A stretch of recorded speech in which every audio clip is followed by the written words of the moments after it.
जन क्यों न तेरा वन चारे। हरे कृष्णा कृष्ण कृष्ण हरे हरे, हरे राम राम राम हरे हरे, हरे कृष्णा कृष्ण कृष्ण हरे हरे, हरे राम राम राम हरे हरे। जय श्री श्री किशोर किशोरी भगवान की जय, श्री श्री जगन्नाथ बलदेव सुभद्रा महारानी की, श्री श्री निताई गौर सुंदर भगवान की, जगत गुरु श्रील प्रभुपाद की जय। Hare Krishna Hare Krishna. So thank you so much once again for joining. So हम लोग आज फर्स्ट चैप्टर जो है वो कंप्लीट होने वाला है। सो पार्थ प्रभु आप आए हुए हैं और ये पूरा चैप्टर ही पार्थ का है। सो वील रिक्वेस्ट कि if you can read just मंगलाचरण में बोलता हूँ, उसके बाद वी कैन स्टार्ट। ओम ज्ञानतिमिरन्धस्य ज्ञानञ्जनाशलाकया चक्षुरुन्मिलितं येन तस्मै श्रीगुरवे नमः। नमः ओम विष्णुपादाय कृष्णपृष्ठाय भूतले श्रीमते भक्तिवेदान्तस्वामिने नित्य नामिने। नमस्ते सरस्वते हे देवे सरस्वती गौरवाणी देवी प्रचारिणे गौरवाणी निर्विशेष शून्यवादी पाश्चात्य देश तारिणे। जय श्री कृष्ण चैतन्य प्रभु नित्यानंद श्री अद्वैत गदाधर श्रीवासादि गौर भक्तवृंदा।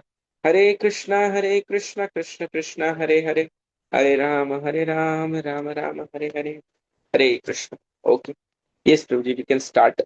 सौरभ प्रभु ने स्क्रीन शेयर कर दिया है, अनम्यूट कर लीजिएगा। तो श्लोका नंबर 42 से हम लोग पढ़ेंगे। 40 यस। क्या पूरा कंप्लीट करना। ओके। जगत गुरु शिल प्रभुपाद की जय। दोष रहते कुलंगाना वर्ण संकर कारक उपसादंते जाति धर्मा कुल धर्माश्च शाश्वतः। अनुवाद।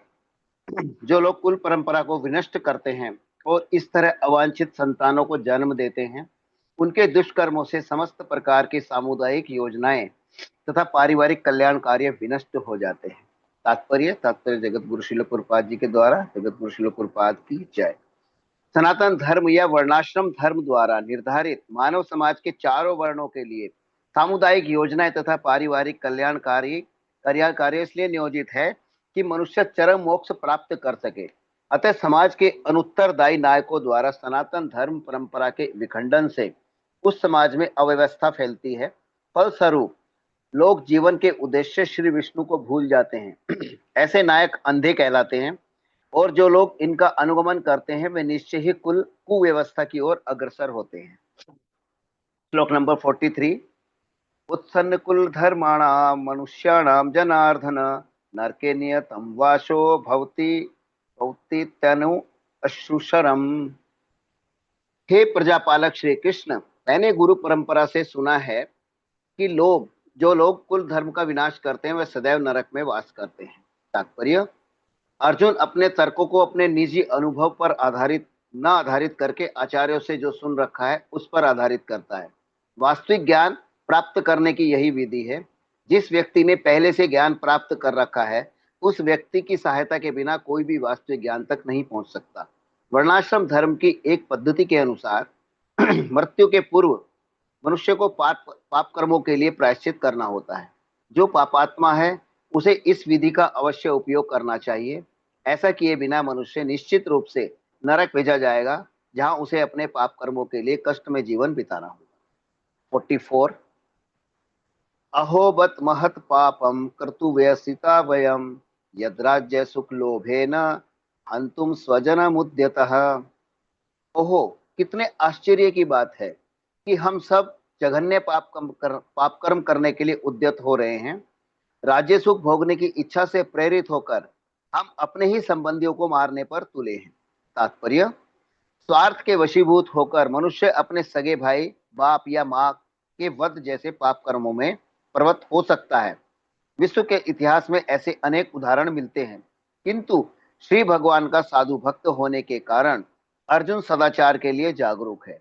अतः वह ऐसे कार्यों से बचने का प्रयत्न कर रहा है।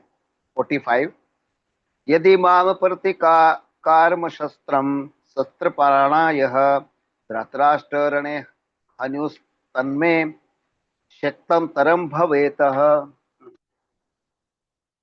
यदि शस्त्रधारी धृतराष्ट्र के पुत्र मुझे निहत्थे तथा रणभूमि में प्रतिरोध न करने वाले को मारें तो यह मेरे लिए श्रेयस्कर होगा। तात्पर्य, क्षत्रियों के युद्ध नियमों के अनुसार ऐसी प्रथा है कि निहत्थे तथा विमुख शत्रु पर आक्रमण न किया जाए, किंतु अर्जुन ने निश्चय किया कि शत्रु भले ही इस विषम अवस्था में उस पर आक्रमण कर दे, किंतु वह युद्ध नहीं करेगा।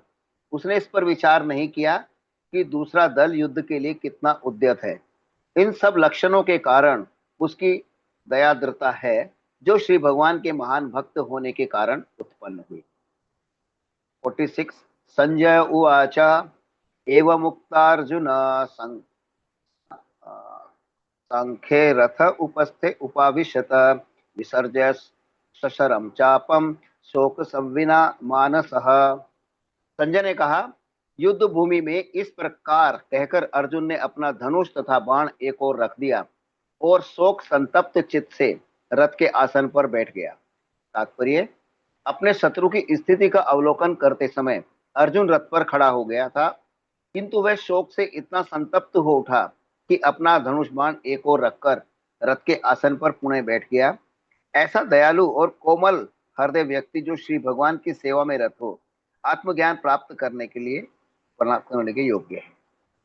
इस प्रकार भगवत गीता के प्रथम अध्याय कुरुक्षेत्र के युद्ध स्थल में सैन्य निरीक्षण का भक्ति वेदांत तात्पर्य पूर्वा। जगत गुरु श्रील प्रभुपाद की जय। जय जी हो। गुरु जी।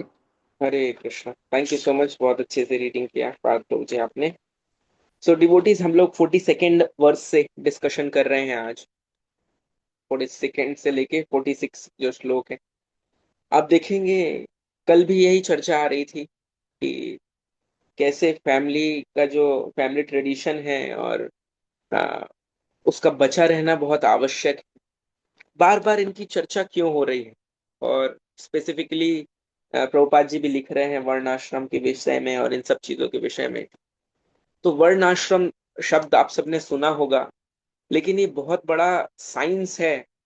जो मॉडर्न जो सिस्टम है, जो अटैक हुआ एक्चुअल में, जो अटैक हमारे कल्चर पे हुआ, वो वर्णाश्रम के ऊपर ही हुआ। और उसी के चलते आज इतना ज्यादा सोसाइटी में जो इश्यूज और प्रॉब्लम दिख रहे हैं, उनका सबसे बड़ा कारण है वर्णाश्रम का पालन ना होना। तो जस्ट थोड़ा सा हम चर्चा करेंगे कि ये है क्या। वर्ण और आश्रम दो शब्दों से बना हुआ है। वर्ण क्या क्या है, अलग 4 वर्ण बताए गए, ब्राह्मण, क्षत्रिय, वैश्य और शूद्र। और 4 आश्रम है, ब्रह्मचारी, गृहस्थ, वानप्रस्थ और सन्यास। ये सभी व्यक्तियों के लिए ये है, ये वाले पार्ट जो है वर्ण और आश्रम। और स्पेसिफिकली जो बहुत खंडन होता है कि आध्यात्म की दृष्टि से या लोग धर्म के बेसिस पे लोगों को डिवाइड किया जाता है, तो हमें ये समझना पड़ेगा वो डिवीजन कास्ट बेसिस नहीं है। जो कास्ट सिस्टम को बोला जाता है वो कास्ट सिस्टम के बेसिस पे नहीं है। हम शास्त्रों में ये भी उदाहरण देखते हैं कि कैसे ऋषभ देव के अनेक जो पुत्र थे अलग अलग डिविजन्स में थे। कोई क्षत्रिय धर्म का पालन किए, कोई ब्राह्मण का, कोई वैश्य, अलग अलग पालन किए एक ही पिता के पुत्र होने के बाद। तो गुण और कर्मों के हिसाब से ये डिवीजन होता है। हम लोग 4th चैप्टर में पढ़ेंगे चातुर्वर्णमय सिस्टम गुण कर्म विभाग, कि गुण और कर्मों के हिसाब से ये डिवीजन जो है वो होता है। और आज भी वो डिवीजन है। आप चाहे किसी मल्टीनेशनल कंपनी में कार्य करते हो या छोटे से किसी इंस्टीट्यूशन में काम करते हो या स्कूल में काम करते हो, अलग अलग लेवल के स्टाफ्स हैं और उन स्टाफ के बीच में रिलेशनशिप की मर्यादाएं हैं। जो ऑफिस में प्यून है वो बोर्ड ऑफ डायरेक्टर्स की मीटिंग में जाके नहीं बैठेगा, वो व्यक्ति वहां के लिए फिट नहीं है। अगर हम सबको एक दृष्टि में लेके आने का प्रयास करें, हम सबको एक स्तर में लेके आने का प्रयास करें, तो वो संभव नहीं है। उस व्यक्ति का भी क्वालिफिकेशन चाहिए। अब आप देखिए, सजेशन लेने का सिस्टम होना चाहिए, भले कोई व्यक्ति प्यून है या लेबर क्लास में है, किसी में भी है, उनको सुपरवाइजर को देना चाहिए, सुपरवाइजर जो है सीनियर सुपरवाइजर, उससे मैनेजर, मैनेजर से बोर्ड्स तक, और यहाँ तक चीजें जो है वो पहुंचेगा। लेकिन क्या ये सही ऑप्शन है कि हाँ भाई बोर्ड्स मीटिंग हो, मुकेश अंबानी आज रिलायंस की मीटिंग कर रहे हैं तो सारे वर्करों को बैठा लें, और वो क्या बोलेंगे बोर्ड्स मीटिंग में, देखिए भाई हमें खैनी खाने के लिए मना किया जाता है, खैनी खाने के लिए क्यों मना कर रहे हैं? अरे भाई आप फार्मास्यूटिकल कोई ड्रग बना रहे हो, कोई दवाई बना रहे हो, उसमें तंबाकू अगर चला गया तो वो पूरा का पूरा खराब हो जाए। लेकिन आप उस वर्ग ऑफ, उस लेवल ऑफ जो स्पीश मतलब लोग हैं उनको आप ये नहीं समझा सकते कि भाई इससे क्या प्रॉब्लम होने वाली। अगर आप उनको समझा रहे सकते होते तो वो दूसरे पोजीशन में होते, उस पोजीशन पे नहीं होते। तो क्लासिफिकेशन एक किस बेसिस पे है? कोई व्यक्ति जो है वो शारीरिक लेवल में श्रम कर सकता है, कोई व्यक्ति जो है वो चीजों को मार्केटिंग करने में हेल्प कर सकता है, कोई व्यक्ति जो है एडमिनिस्ट्रेशन में हेल्प कर सकता है, और कोई व्यक्ति है वो रिसर्च एंड डेवलपमेंट में हेल्प कर सकता है। तो रिसर्च एंड डेवलपमेंट जो है वो ब्राह्मणा है, जो क्षत्रिय कैटेगरी है वो एडमिनिस्ट्रेशन, जो बोर्ड्स ऑफ डायरेक्टर, ये जो वैश्य कैटेगरी है ये पूरा मार्केटिंग और ये डिपार्टमेंट जो है, एंड शूद्रा कैटेगरी ये पूरा जो लेबर क्लास जो है। तो इतना कास्ट सिस्टम को लोग रिजेक्ट करने के बाद भी आज भी वो सिस्टम है, और वही लोग जो सनातन धर्म को अनेकों प्रकार से मतलब गालियां देते हैं और कहते हैं कि भाई ये लोगों को विभाजन करता है, वो खुद लोग इन सिस्टम्स को फॉलो कर रहे हैं अपनी अपनी कंपनियों में। तो बहुत प्रैक्टिकल साइंस है ये, और किसी को कास्ट बेसिस पे ये डिविजन्स नहीं होते। स्वाभाविकता ही चीजें ऐसी होती थी कि वो सिस्टम ऐसा क्यों बन गया, क्योंकि वो व्यक्ति, जैसे हम कल कल हमने गर्भधान का साइंस देखा था। गर्भधान जो संस्कार होता है, आपकी चेतना जब आप यूनाइट कर रहे हैं, जैसी चेतना माता और पिता की रहेगी वैसी संतान जो है वो अट्रैक्ट होगी। तो अब हमारे शास्त्रों में तो अलग अलग उदाहरण भी दिए गए हैं, हिरण्यकश्यपु और कयादु का एग्जाम्पल भी दिया गया है, जिनके घर में प्रहलाद महाराज आए हैं जो कि भगवान के शुद्ध भक्त हैं। और हम ऐसा भी देखते हैं कि भाई कोई इतना बढ़िया परिवार है और सब कुछ है, अब उसके बाद भी दुर्योधन जैसे पुत्र आए और अलग अलग चीजें हुई। तो केवल कास्ट या सरनेम के बेसिस पे सिस्टम नहीं था, बाय डिफॉल्ट वो सिस्टम ऐसा इसलिए हो गया क्योंकि गर्भधान संस्कार और सारी चीजों का पालन होता था। तो उस घर में ऐसी जीव ही अट्रैक्ट होते थे कि जो फैमिली ट्रेडिशन चल रहा है वो आगे उस चीज को बढ़ा पाते थे। तो ये हमें समझना पड़ेगा। तो सबके रूल्स एंड रिस्पॉन्सिबिलिटीज हैं अलग अलग। तो जो भी आपका साइकोफिजिकल नेचर है, अगर आपका ब्राह्मणा नेचर है, आप कभी किसी के अंडर काम नहीं कर पाओगे। आप कुछ ना कुछ ऐसा कार्य ढूंढोगे जिसमें आप सलाह दे रहे हो और ये सारी चीजें कर रहे हो, आप किसी की नौकरी एक्सेप्ट कर ही नहीं पाओगे। Even if you try you can't. अगर आपका क्षत्रिय स्वभाव है एडमिनिस्ट्रेशन करने का, और आपको सिर्फ एक एसओपी बना के दे दी जाए कि भाई ऐसा ही करना है, ऐसे ही करना है, ये आप फॉलो नहीं कर पाओगे, आप रूल मेकर कैटेगरी में रहोगे। अगर आपका वैश्य नेचर है तो सेल्स मार्केटिंग और बेसिकली कृषि और ये सब चीज में आपका है। आप देखिए सो मेनी जो वैश्य समाज के लोग होते हैं बड़ी बड़ी डिग्रीज लेते हैं, सब कुछ लेते हैं, उसके बाद क्या करते हैं, वो 1 साल 2 साल जॉब करने के बाद अपना खुद का बिजनेस शुरू कर देते हैं। क्यों करते हैं? They don't feel satisfied. I know, मतलब बहुत सारे लोगों को मैं जानता हूँ जिन्होंने भाई बड़ी बड़ी डिग्रियां ली, आईआईटी तक से पढ़े, उसके बाद अपना धंधा ही चालू किया, क्योंकि वो कोर टिपिकल वो जो वैश्य समाज के हिसाब से था उसके हिसाब से वो चलते थे। एंड सिमिलर वे में शूद्रा कैटेगरी में एक ही नियम, आज कमाओ, ठेके से लेके आओ, उसको पियो और सो जाओ, कल फिर कमाओ, फिर लेके आओ, फिर पियो और फिर सो जाओ। दे डोंट थिंक, उनको अगर आप भगवत गीता का नॉलेज देंगे कि भाई आपको आगे बढ़ना है, जीवन में कुछ सोचिए, सेविंग्स एसआईपी और ये सारी चीज, वो बोलेंगे भाई गुरुजी बकवास मत करो, आप खाओ पियो बढ़िया से सो, कोई दिक्कत नहीं है, हमको हमारा जीवन जीने दो। वो सुनेंगे ही नहीं, वो सुनना ही नहीं चाहते। तो वो डिवीजन अभी भी है सोसाइटी में, वो डिवीजन अभी भी है। और ये आश्रम क्या है? 4 लेवल के क्लासिफिकेशन दिए गए हैं। ब्रह्मचर्य सबके लिए आवश्यक है कि पहले 25 वर्ष जो हमारे जीवन का है वो हम ब्रह्मचर्य अवस्था में रहे। ब्रह्मचर्य अवस्था मतलब उस समय कोई रिलेशनशिप में आपको नहीं आना है। आपका कर्तव्य होना चाहिए कि आगे जीवन के जो 75 साल हैं उनके लिए पूरी मेहनत परिश्रम जो है वो आप अभी कर लें, अपने मेंटल लेवल में जितनी आवश्यक। पूरे जीवन के सूत्र और साथ साथ जो भी स्किल्स, नॉलेज स्किल्स और वैल्यू, KSW, ये तीनों चीज रिक्वायर्ड होता है जीवन जीने के लिए।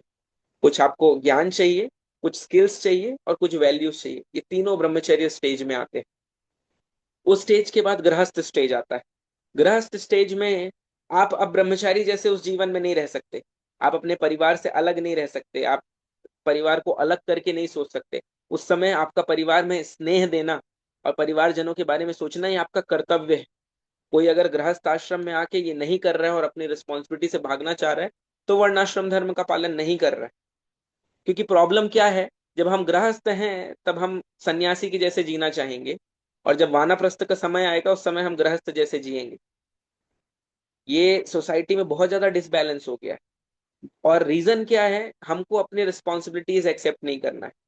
बच्चों का टेक केयर करना, पत्नी का टेक केयर करना, माता पिता का टेक केयर करना, खुद का टेक केयर करना, इतनी बड़ी रिस्पॉन्सिबिलिटी हमको लगती है कि हाँ भाई, आध्यात्म का चोला धारण करके सारी रिस्पॉन्सिबिलिटी से खिसक लो। हाँ भाई, बढ़िया है, गीता का ज्ञान ये है कि आराम से भक्ति करिए भगवान का, जो थोड़ा बहुत आ रहा है उससे जीवन चलाइए। नहीं, you have to take care. Instead गृहस्थ आश्रम ही ऐसा आश्रम है जिसको ब्रह्मचारी का भी ध्यान रखना है, वानप्रस्थ का भी ध्यान रखना और सन्यासी का भी ध्यान रखना है। ब्रह्मचारी अवस्था में, वानप्रस्थ अवस्था में और सन्यास अवस्था में किसी को भी धन अर्जन करने की कोई भी सिस्टम नहीं है, सिर्फ गृहस्थ को ही। तो अपने परिवार का ही नहीं, जो एक्सटेंडेड फैमिली है, the family of Lord Krishna, उसका भी ध्यान रखना है। ये गृहस्थ आश्रम में रिस्पॉन्सिबिलिटी। इसीलिए हमें प्रयास क्या करना है कि आध्यात्मिक रहे हम, लेकिन अपनी रिस्पॉन्सिबिलिटी से भागे ना। यहाँ अभी देखिए, अब सेकंड चैप्टर स्टार्ट होगा, कृष्ण बोल रहे हैं डोंट थिंक आप अपने रिस्पॉन्सिबिलिटी से भाग पाओगे। क्षत्रिय धर्म याद दिला रहे हैं, सब कुछ याद दिलाएंगे कृष्ण अभी सेकंड चैप्टर जैसे ही हम लोग मंडे स्टार्ट करेंगे, विल रीड। तो ये बहुत प्रैक्टिकल साइंस था वर्णाश्रम का। शिला प्रभुपाद ने कहा कि मेरा आधा कार्य ही हो पाया है ये भगवत ज्ञान देके, मैं वर्णाश्रम अच्छे से स्टैब्लिश करना चाहता हूँ। और वर्णाश्रम जितने अच्छे से स्टैब्लिश हो पाएगा कि व्यक्ति अपने साइको फिजिकल नेचर के हिसाब से love what you do and do what you love, ये वर्णाश्रम का प्रिंसिपल। आप वही चीज करें जिस चीज को आप प्रेम करते हो, जिस चीज को आप प्रेम करते हो वो कार्य करें। Love what you do and do what you love. कोई स्ट्रेस नहीं आएगा आपको काम में, आप अपने नेचर के हिसाब से, जिसका स्वभाव से टीचर बनने का नेचर है, वो टीचर ही बनेगा तो ही वो सेटिस्फाइड फील करेगा। आप उसको मैनेजिंग डायरेक्टर भी बना दोगे तो सेटिस्फाइड फील नहीं करेगा। तो वो ये स्वभाव अपना पहचानना बहुत आवश्यक है। और साथ ही साथ ये जो आश्रम है, तो वे संन्यास आश्रम जो है कलयुग में वर्जित, सिर्फ प्रचार के लिए संन्यास लिया जाता है, और वो भी एक विशेष वर्ग जो एक्स्ट्रा ऑर्डिनरी परफॉर्म करते हैं, उनको प्रचार की दृष्टि से संन्यास मिलता है। तो ब्रह्मचारी अवस्था है, उसके बाद गृहस्थ अवस्था है, और वानप्रस्थ क्या है, ये शब्द जनरली लोग जानते नहीं। वानप्रस्थ का मतलब है कि पति पत्नी घर की रोजमर्रा की रिस्पॉन्सिबिलिटीज को छोड़ के दोनों आध्यात्म के प्रति आगे बढ़ते हैं, साथ साथ धाम यात्रा बढ़ाते हैं, मंदिर के आसपास रहते हैं, मंदिर की सेवाओं में सहयोग करते हैं। और घर बीच बीच में, मतलब जैसे धाम यात्रा गए फिर वापस घर में आए, वो देखते हैं कि घर में सब चीज ठीक ठाक से चल रहा है, बच्चे अच्छे से हैंडल कर पा रहे हैं चीजें, नहीं कर पा रहे हैं तो कुछ सजेशन दें। और ये प्रॉपर सिस्टम ऐसा है।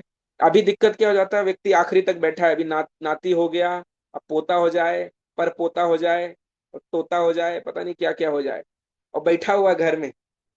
आप अपने जीवन के बारे में नहीं सोच रही। जो तोता अंदर है पिंजड़े के अंदर, जो आत्मा कैद है शरीर के अंदर, पिंजड़े को सब कुछ देने का प्रयास कर रहे हैं हम, सोने का पिंजड़ा बना दिया उसको, लेकिन अंदर जो तोता है, वो पोते के चक्कर में आप उसको खाली नहीं कर रहे, कभी उसको निकलने ही नहीं दे रहे हो, आजाद होने का मौका ही नहीं दे रहे हो। तो ये बहुत आवश्यक है कि हम ये समझें। और ये वर्ण आश्रम धर्म का जितने अच्छे से पालन होगा, हम लाइफ में सेटिस्फाइड फील करेंगे, फैमिली लाइफ में सेटिस्फाइड फील करेंगे, मेंटल लेवल में हम लोग सेटिस्फाइड फील करेंगे, एंड सोसाइटी में हम लोग बेस्ट कंट्रीब्यूट कर पाएंगे, क्योंकि हमारे नेचर के हिसाब से वो होगा।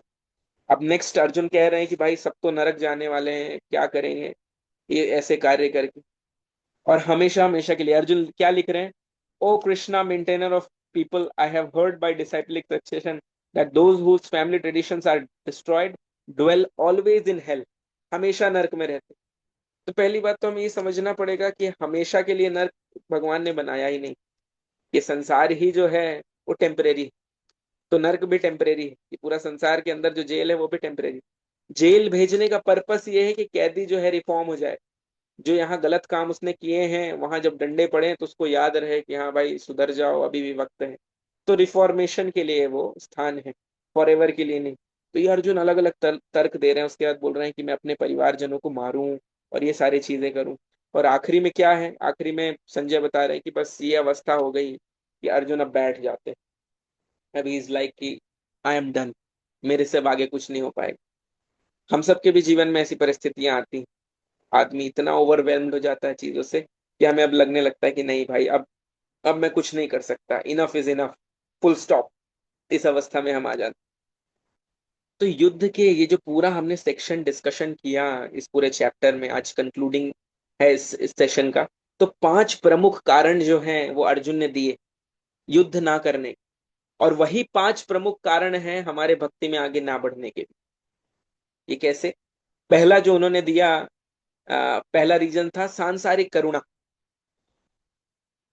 वो भीष्म पितामह को देख के, गुरु द्रोण के देख के और इमोशनल हो रहे हैं। तो बहुत सी बार क्या होता है, जब हम भक्ति कर रहे होते हैं, हम प्रवचन सुन रहे होते हैं, और हमारे दूसरे परिवारजन उस फ्रीक्वेंसी में नहीं रहते, क्योंकि वो चीज वो नहीं सुन रहे होते हैं, तो वो डिस्कनेक्टेड रहते हैं और उनको क्या लगता है ये व्यक्ति हमसे दूर जा रहा है। और उनकी वजह से हम क्या होता है, हम भक्ति में अपने आप को दूर कर लेते हैं। मैं बहुत से ऐसे जनों को जानता हूं जो बहुत अच्छे से आध्यात्म में प्रगति करना चाहते हैं, लेकिन जस्ट उनके फैमिली मेंबर्स के चक्कर में वो पीछे रहते हैं। तो हमें ऐसे केस में रीअश्योर करना चाहिए कि भाई मैं कहीं भाग नहीं रहा हूँ, कहीं हरिद्वार नहीं जा रहा हूँ, घर जो छोड़ के यहीं रहूंगा, सिलिकॉन सिटी में ही हूँ। तो मुझे भक्ति करने दो, और आप भी साथ में करो। ये मेरा बेटर वर्जन बनाने में मुझे हेल्प कर रहा है, becoming the better version of our selves. दूसरे से कंपटीशन नहीं, खुद का ही बेटर वर्जन जो है वो बन। तो अलग अलग लेवल में आते हैं। पेरेंट्स के लेवल में आता है, पेरेंट्स कभी बोलते हैं भाई हमने पैदा किया, पाल पोस के बड़ा किया, और तुम बाबा बनने चल दिए। और फिर अगर पति पत्नी है तो बोलते 7 फेरे साथ में लिए, 7 वचनों में वादा किया कि कभी साथ नहीं छोड़ोगे, साथ निभाना साथी, आप कहाँ जा रहे हैं? सो हमें रीएश्योर करना चाहिए कि भाई आप आइए मंदिर में, देखिए बहुत सारे पारिवारिक जो लोग हैं वो जुड़े हुए हैं, और सबके लिए है। दादा दादी, पोता पोती, और हस्बैंड वाइफ, सबके लिए, हर सेक्शन ऑफ सोसाइटी जो है उनको भगवान से कनेक्ट होना चाहिए। तो पहला रीजन ये था। सेकंड रीजन था आनंद भोग की इच्छा। अर्जुन बोल रहे हैं कि क्या करूंगा, सारे लोग मर जाएंगे तो एंजॉय करके क्या करूंगा मैं?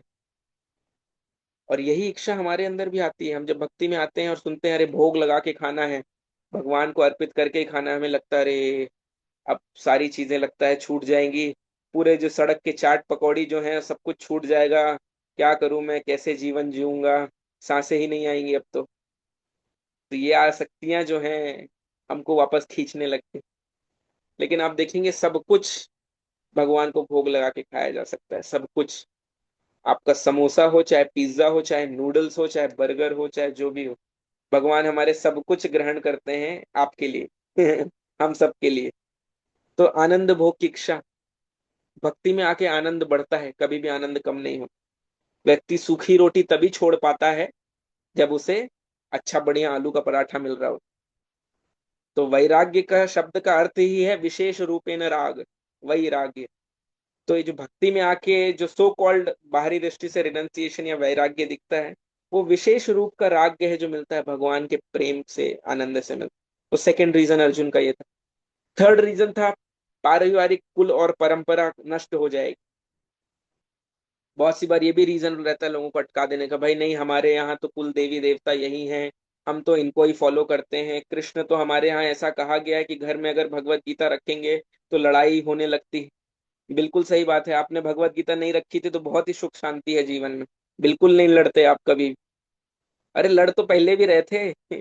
और भगवत गीता आने के बाद भी लड़ रहे हो, और कारण ये है क्योंकि भगवत गीता खोली नहीं। सिर्फ रखेंगे इसलिए लड़ेंगे, अगर खोल लेंगे तो आप देखिए कि क्या हो रहा है। क्या स्थिति हो रही। तो वो हमें समझना पड़ेगा। तो ये अलग अलग जो कंसेप्शन होते हैं, कभी कभी किसी का, हम भक्ति में आते हैं और बोला जाता है कि भाई मांसाहार नहीं करना है, और कोई कहता है नहीं हमारे परिवार में तो भाई बकरे की बलि दी जाती है इस पूजा के दिन, और ये हम नहीं करेंगे तो हमको माना नहीं जाएगा कि हम परिवार के हिस्सा हैं, इसलिए मैं भक्ति में नहीं जुड़ सकता और ये नहीं हो सकता। तो हमको ऑप्शंस देखना चाहिए कि क्या ऑप्शन है। भाई किसी की जान लेने की जगह सफेद कद्दू आता है, जो व्हाइट पेठा बोलते हैं इसको, उसको काट लो भाई आप, उसमें इंजेक्शन मार के सिंदूर का, उसको काट लो और मान लो कि आपका फैमिली ट्रेडिशन कंप्लीट हो गया। कोई बुरा नहीं मानने वाला, कोई देवी देवता बुरा नहीं मानने वाले, अगर आप भक्ति में आगे बढ़ रहे हैं और जीव दया कर रहे हैं। जीव हत्या नहीं कर रहे हैं, कोई भी ऐसा भगवान का ही। हम आगे चर्चा भी करेंगे, जड़ भरत का स्टोरी आता है कि कैसे स्वयं बलि देना चाह रहे थे और काली माता प्रकट होकर जो बलि दे रहे थे उनको ही काट देती।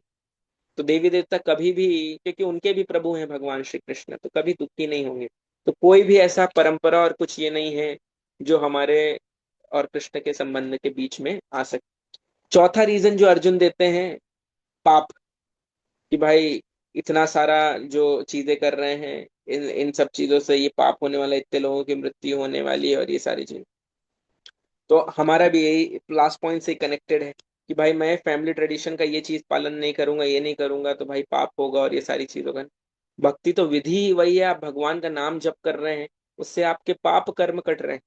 और सिर्फ अभी के नहीं, पिछले जन्मों के पाप संचित कर्म जो है वो कट रहे हैं। तो इस जन्म का कहना ही क्या। और आखिरी में क्या होता है अर्जुन को, इनडिसीजन, निर्णय ना ले पाना। और हमारे साथ भी यही होता है। कभी हम माया को देखते हैं और जिंदगी लगती है कि आहा, जीवन तो यही लोग जी रहे हैं। फिर कभी भक्तों को उत्सवों में देखते हैं और देखते हैं कि ये भी लोग तो हंस हंस रहे हैं, खिलखिला रहे हैं, इनके भी तो चेहरे में चमक है और ये भी तो मुस्कुरा रहे हैं, तो इस जीवन में भी कुछ ना कुछ है। तो फिर वापस यहाँ आते हैं। तो हमारी स्थिति कैसी है, बाउंड्री के ऊपर हम खड़े हैं, कभी इस साइड देखते हैं कभी उस साइड देखते हैं। तो बाउंड्री से उतर के कभी उस साइड भागने लगते हैं हम माया की तरफ, और बोलते हैं हाँ यही जीवन अच्छा है, कृष्ण के बिना ही जीवन अच्छा है। फिर गलती से सैटरडे या संडे मंदिर आ जाते हैं, फिर गीता कोर्स अटेंड करते हैं, फिर लगता है नहीं नहीं नहीं यही ठीक। तो मंडे ट्यूसडे वेनेसडे फिर इस दिशा में भागते हैं, फिर थर्सडे फ्राइडे वापस इधर भागने लगते हैं, सैटरडे फिर संडे आते हैं, फिर ऐसे आगे पीछे ये। तो हम भी फिर थक के बैठ जाते हैं कि छोड़ो यार, निर्णय ही नहीं ले पाते। तो हमें अपने तर्क कुतर्क जो है सब चीज से एनालाइज करना चाहिए और चूज करना चाहिए। क्या हम सच में ऐसा हैप्पीनेस चाहते हैं जो एवर लास्टिंग हो, हमेशा के लिए आपके साथ में रहे, या क्षणिक चाहते हैं। हम सबने गीता कोर्स, आप लोगों में से जो लोगों ने अटेंड भी किया हो, हमने ये देखा था कि कुछ ऐसे सुख होते हैं कि nectar in the beginning, poison at the end. शुरू में वो सारी चीजें लगते हैं कि आ हा हा क्या आनंद है इसमें, लेकिन अंत में क्या होता है, वो विष के समान लगता है।